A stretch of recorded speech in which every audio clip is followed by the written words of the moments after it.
Hi there, welcome back, Wylock here. Today let's do some scenery. I'm going to show you how to build a display shrine which can be used for any number of interesting purposes. Stick around to the very end and I'll show you some examples of what I mean. Begin by cutting out a rectangle of double corrugated cardboard at 1 3/4 of an inch by 2 1/4 of an inch. Ensure that the corrugation is running along the direction of 2 1/4 inch, because that will allow for a stronger hot glue bond later on. On this piece, measure out and draw the following figure.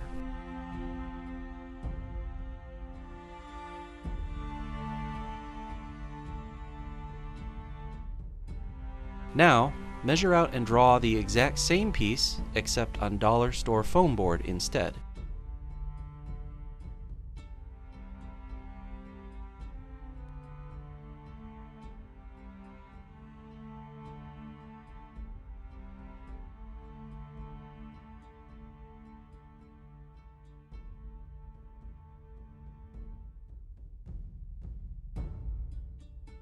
The narrow curved section in the middle will be an alcove. Using your crafting knife, cut lightly so that you only go as deep as the first layer of corrugation. Tear out that first layer to reveal the paper protecting the second layer.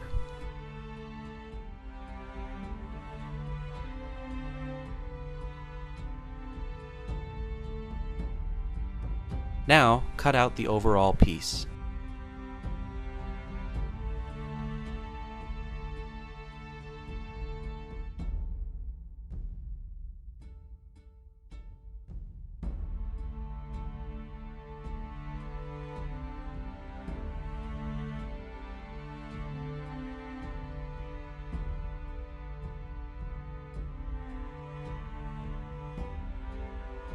Next, cut out the foam board piece, including the alcove.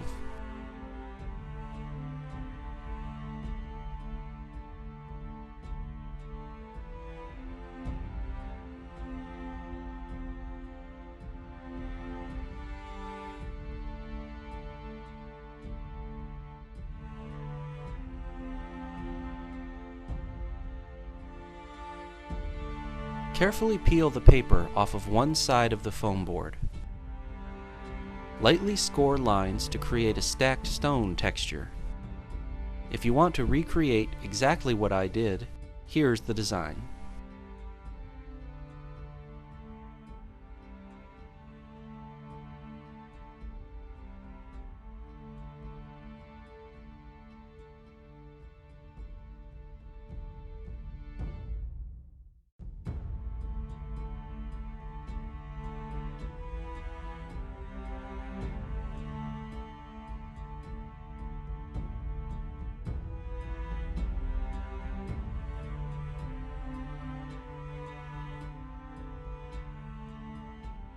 Measure out and cut a 1-inch square of chipboard or other thick, sturdy stock. Apply corrugation cover strip to the double corrugated cardboard.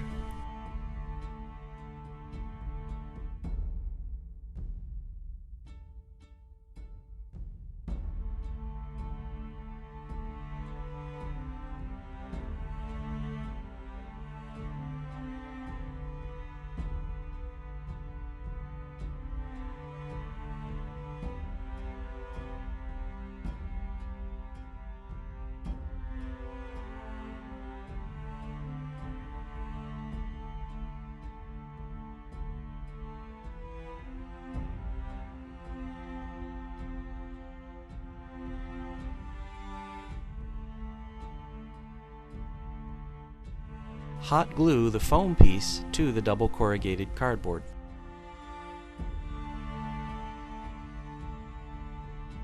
Use your mechanical pencil to follow your score lines and widen and deepen the cracks.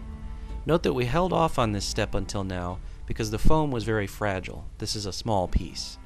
Now that it's hot glued to the backing, it's reinforced, and we can go about texturing it without worry of accidentally tearing it.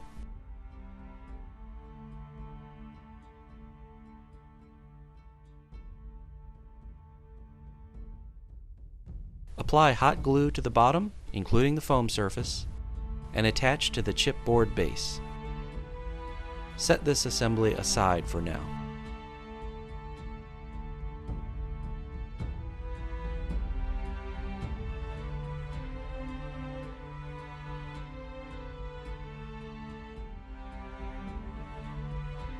Now take a heavier cardstock and cut a 1/2 inch wide strip. On this strip, measure out 4 intervals of 5/16 of an inch and a 5th interval of 1/4 of an inch. Cut it out.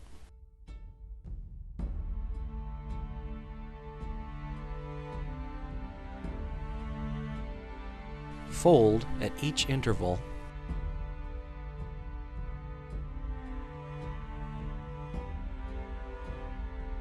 and then overlap the 2 outside intervals and glue in place.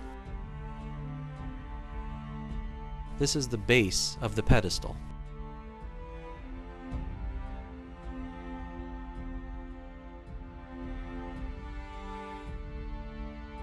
Now cut out a 1/2 inch square of cardstock and glue it to one end of the pedestal.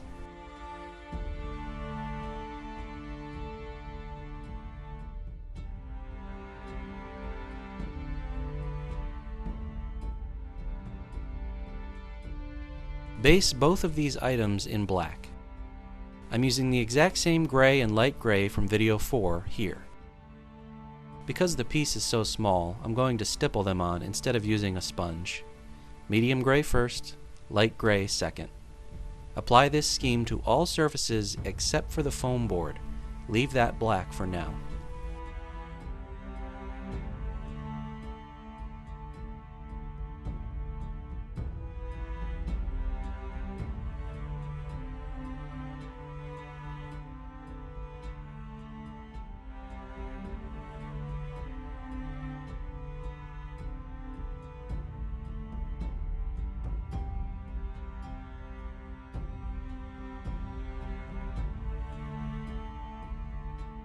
For the stonework, pick out just a few stones with a light tan color.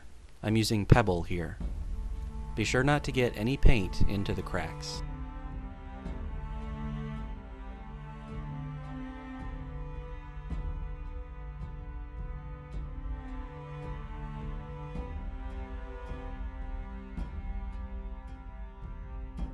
Then paint the remainder of the stones with your neutral gray color.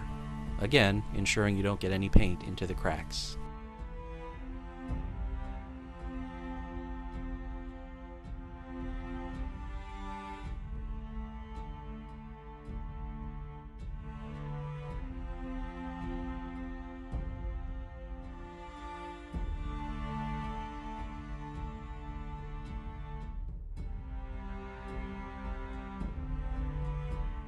Finally, apply a light dry brush of the light gray color that you're using.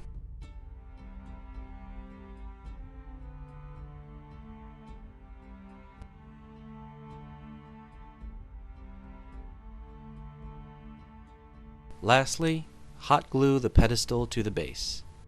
Attach it at a 45-degree angle, as shown here.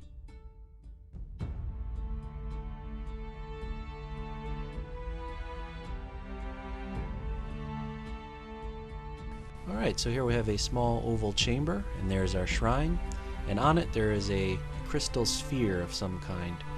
So here's the players, and the idea was anyone that touches the sphere will randomly have their mind switched with another entity in the room at random. And so when that happens, I would just have the players switch character sheets. So it was a lot of fun. What made it even more interesting is if there's monsters in the room, which there were. So here's a stand-in, but you could have a player switch minds with, say, a gelatinous cube, or a feral minotaur in this case, or an Etten. I think I stole this idea from the Labyrinth of Madness. I can't remember, but that made for some very, very fun table interactions. So this was originally a Mind Flayer lair I ran, I don't know, a couple months ago. So we'll throw together a hallway and some rooms here, and there's a 1 square wide narrow hallway. The shrine is actually in the way, and in this case the alcove in the back is actually a secret passageway, and it has a wall of force cast on it. So the characters did not have disintegrate at this point, and so they'd approach and there's a skull on the pedestal. And maybe it would offer a riddle, or you'd have to tell it a password, or set gemstones into the eyes or something, but whatever, that would dispel the wall of force and they could pass through to the other side, into the main chamber where the big baddie awaited. And I don't have my figure for the Mind Flayer handy, so I use something else here, but anyone who knows the green flame joke should get a kick out of those braziers. So yeah, there's an ogre mage stand-in, but basically this is the big bad guy's chamber.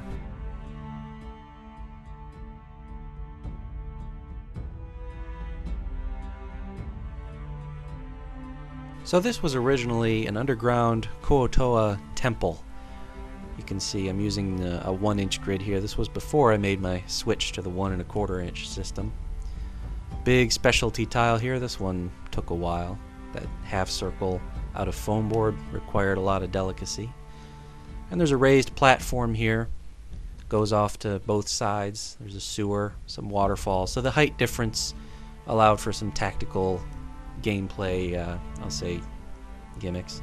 But here's 2 shrines, one on each side, and each of them housed a woven metal sort of a mystical sphere. There's an example of why you might want to permanently attach it. I have some trouble with it there. But on the left side was a silverish one, and on the right was a copper one. So anyone in the right side of the room who carried or wore or had on their person any sort of bronze or copper had disadvantage on combat rolls, or any type of physical save or any type of physical action. That's because these are giant magnets, extremely strong ones.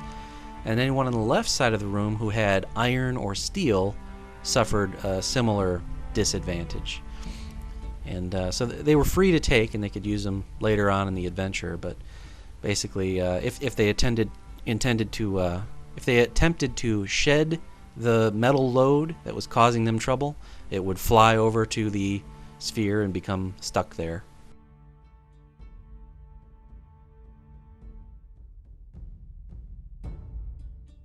So I am Wylock. Thank you very much for joining me, and I'll see you next time.